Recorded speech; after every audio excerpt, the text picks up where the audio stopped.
বৈষম্যবিরোধী ছাত্র জনতার রক্তী সংগ্রামে অর্জিত স্বাধীনতাকে অর্থবহ করতে শহীদ মার্চ উপলক্ষে আলোচনা সভায় সম্মানিত সভাপতি আমাদের মাঝে প্রধান অতিথি হিসেবে উপস্থিত আছেন বাংলাদেশ জামাত ইসলামী লালমনিরহাট জেলা মজলিস সূচনার অন্যতম সদস্য পাটগ্রাম উপজেলার সংগ্রামী আমির মজলুম জননেতা অধ্যক্ষ কাজী আবুল কালাম আজাদ, বিশেষ অতিথি হিসেবে উপস্থিত আছেন বাংলাদেশ জামাত ইসলামী পাটগ্রাম উপজেলা শাখার সংগ্রামী সেক্রেটারি হাফেজ সোহাইব আহমেদ,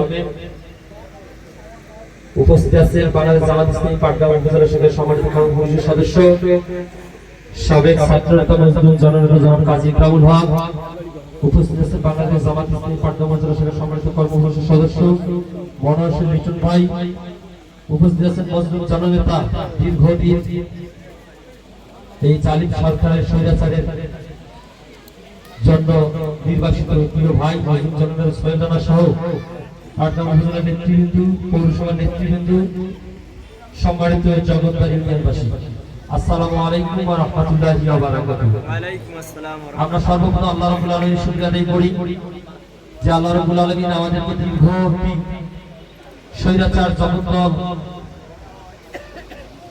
খুনি সরকারের হাত থেকে একটি নতুন স্বাধীনতা অর্জনের সুযোগ করে দিলেন। এই জন্য সকলে আল্লাহ শুকরিয়া আদায় করি, বলে আলহামদুলিল্লাহ। আলহামদুলিল্লাহ। বিশ্ব নবীর প্রতি সংক্ষিপ্ত দরুদ পড়ি সাল্লাল্লাহু আলাইহি ওয়াসাল্লাম। মাগফিরাত কামনা করি সেই সকল ভাইদের প্রতি, বিশেষ করে বৈষম্যের বিরুদ্ধে প্রথম একজন ইসলামী আন্দোলনের সৈনিক শহীদ আব্দুল মালেক ভাই, যিনি প্রথম এই বাংলাদেশের প্রথম বৈষম্যের বিরুদ্ধে ঢাকা বিশ্ববিদ্যালয়ে প্রথম কথা বলেছিলেন, যাকে হায়দারা প্রথম তাকে শাহাদাত করে। সেই শহীদ আব্দুল মালেক থেকে শুরু করে আমাদের এই পহেলা জুলাই থেকে 5 আগস্ট পর্যন্ত, বিশেষ করে এই স্বৈরাচারী হাসিনার পতনের জন্য যে গুরুত্বপূর্ণ ছাত্র সমাজে গুরুত্বপূর্ণ ভূমিকা পালন করেছিলেন, সেই সকল ভাই যারা এই আন্দোলনে শাহাদাত গ্রহণ করেছেন, তাদের আল্লাহ তাআলা তাদেরকে শাহাদাতের সর্বোচ্চ মর্যাদা দান করেন, আল্লাহুম্মা আমিন। যে সকল ভাই এখন আহত হয়ে হাসপাতালে আছেন, আল্লাহ তাআলা তাদেরকে দ্রুত সুস্থতা দান করেন, আল্লাহুম্মা আমিন। সম্মানিত উপস্থিতি, আমরা জানি যে দীর্ঘ 15.5 বছর এই আওয়ামী লীগ সরকার এই বাংলাদেশটাকে একটা কারাগারে পরিণত করেছে। আমরা এটা সকলে জানি এবং সকলে এটা উপলব্ধি করি যে আওয়ামী লীগের যত জুলুম নির্যাতন এই গোটা বাংলাদেশে ছিল, এটা আমরা সকলে উপলব্ধি করছিলাম যে এই হাসিনা যদি একবার ক্ষমতা থেকে যায় তাহলে সে চিরতরের জন্য চলে যাবে, ঠিক কিনা? এটা আমরা সকলেই মন থেকে বিশ্বাস করতাম যে তাদের যে জুলুম, তাদের যে নির্যাতন, অত্যাচার, অর্থাৎ তাদের ক্ষমতা পর্যন্ত তারা ঠিকই আছে, ক্ষমতা ছাড়ার পরেই হয়তোবা তাদের অস্তিত্ব আর খুঁজে পাওয়া যাবে না। আলহামদুলিল্লাহ সেটাই হয়েছে। সম্মানিত ভাই আমার, তাহলে আওয়ামী লীগ নিয়ে বা আওয়ামী লীগের এই কর্মকাণ্ড নিয়ে আমরা বেশি কথা বলার গুরুত্ব মনে করি না, বিশেষ করে জামাত ইসলামী এবং ইসলামী ছাত্র শিবির। এটা আমাদের কেন্দ্রীয় আমিনুল জামাত বলে দিচ্ছেন যে আওয়ামী লীগ নিয়ে আমাদের আর মাথা ঘামার কোনো দরকার নেই। তার কারণ বাংলাদেশ তো দূর কথা, গোটা পৃথিবীর ইতিহাসে কোন নজির নাই যে একটা সরকার পতনের পরে, একটা সরকার প্রধানের পতনের পরে সরকার প্রধান থেকে শুরু করে একবারে সর্বনিম্ন পর্যন্ত তাদের নেতা কর্মী, এমপি, মন্ত্রী, উপজেলা চেয়ারম্যান, ইউনিয়ন চেয়ারম্যান থেকে শুরু করে সমস্ত নেতা কর্মী এক রাতের মধ্যে উদয় হয়ে যায়, ঠিক কিনা?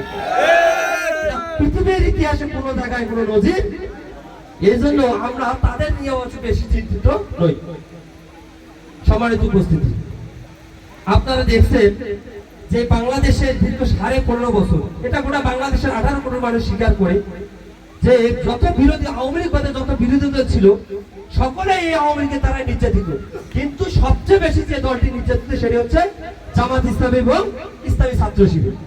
তার কারণ আমাদেরকে শুধু জেল, জুলুম, রিমান্ড, বাড়িঘর ছাড়াই করে নাই, আমাদের শীর্ষ 11 জন নেতা, আমিরে জামাত থেকে শুরু করে একেবারে শীর্ষ পর্যায়ে 11 জন নেতাকে তারা ফাঁসি দিয়ে এবং আমৃত্যু কারাদণ্ড দিয়ে হত্যা করে, ঠিক কিনা? বিশেষ করে আল্লামা দেলোয়ার হোসেন সাঈদী যেটি গোটা বাংলাদেশে পরিচিত, এবং কি আওয়ামী লীগের লোকজনও আল্লামা দেলোয়ার হোসেন সাঈদীকে ভালোবাসে, ঠিক কিনা? শেষ পর্যন্ত আওয়ামী লীগ সরকার তাকেও সহ্য করতে না পারে, তাকেও ভয় পেয়ে বিষ প্রয়োগ করে হত্যা করলো 1 বছর আগে, ঠিক কিনা? সম্মানিত ভাই, এর পরেও আলহামদুলিল্লাহ আল্লাহর অশেষ রহমতে জামাত ইসলাম এবং ইসলামী ছাত্র শিবিরে বাংলাদেশে টিকে আছে। আমি সর্বশেষ যে কথাটি বলতে চাই, আমাদের কানে কিছু কথা আসছে, কিছু আওয়ামী লীগ ভর করা মানুষ, দুষ্কৃতিকারী, সন্ত্রাসী, তারা বলে যে জগৎপাড়া ইউনিয়নে জামাত শিবিরে আছে, জামাত কোনোই খুঁজি পাওয়া যায় না, ঠিক কিনা? এইভাবে আমাদের কানে কিছু কথা আসছে। সম্মানিত ভাইরা আমার, যদি আপনারা কেউ বলে থাকেন আমার কথা স্পষ্ট শুনে রাখেন, জামাত ইসলামী দীর্ঘ 15.5 বছর আমাদের উপজেলার একটা কথা বলে যে মশলার মতো বাটিছে, শিলবাটায় যেমন বাটে না মশলা, সেই রকম জামাত শিবিরকে 15.5 বছর মশলার মতো বাটছে। তো ওই যে যত বাটে তত সেন্ট বের হয়, মানে জামাত শিবিরকে যত রিমান্ড জেল ফাঁসি দেয় তত মানুষের ভালোবাসা, জনসমর্থন বৃদ্ধি পায়। 5 তারিখ বিকাল 2:30টা সেনাপ্রধান ঘোষণা দেয়নি জাতির উদ্দেশ্যে, প্রথম আহ্বান করেছে ডাক্তার শফিকুর রহমান, ঠিক কিনা? কাকে আহ্বান করেছে? জামাত ইসলামের আমির ডাক্তার শফিকুর রহমানকে। কারণ এই বাংলাদেশের সমস্ত প্রশাসন, সমস্ত মানুষ, সমস্ত আইন শৃঙ্খলা বাহিনী ভালো করে জানে বাংলাদেশ জামাত ইসলামী ছাত্র শিবির এই বাংলাদেশে আছে, থাকবে ইনশাআল্লাহ, কিয়ামত পর্যন্ত তারা জীবিত থাকবে ইনশাআল্লাহ। 2 বার জামাত ইসলামীর নাম ঘোষণা করেছে, ডাক্তার শফিকুর রহমানের নাম ঘোষণা করেছে। অতএব জামাত ইসলামী আছে, থাকবে এবং ভবিষ্যতে এই বাংলাদেশে কোরআনের আইন প্রতিষ্ঠা করবে ইনশাআল্লাহ। যারা আওয়ামী লীগ ভর করে যারা এই কথাগুলো বলতেছেন, আপনাদের অনুরোধ লাগে আমরা এই দেশটাকে নতুন ভাবে গড়াতে চাই। আর কোন সংঘাত, আর কোন হানাহানি, কাটাকাটি, মারামারি, আর কোন মতভেদ আমরা চাই না।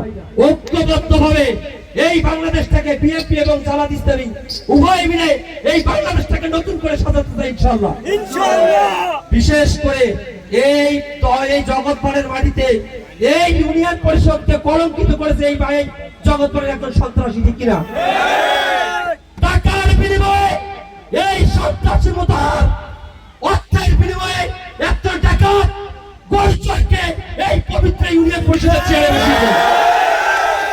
আমরা স্পষ্ট ভাষায় বলে দিতে চাই, আমাদের এখানে সাবেক চেয়ারম্যান মোখলেসুর রহমান চাচা, তার সাথে আমার প্রায় সময় কথা হতো, তার সাথে অনেক বিষয়ে কথা হতো।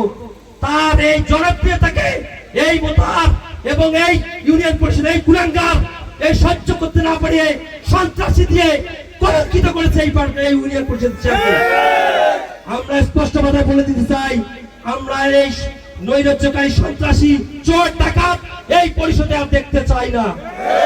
সৎ যোগ্য নেতৃত্বের মাধ্যমে এই ইউনিয়ন পরিষদের চেয়ারে বসিয়ে এই গোটা ইউনিয়নটাকে একটা সৎ নেতৃত্বের আসনে আমরা নিয়ে যেতে চাই।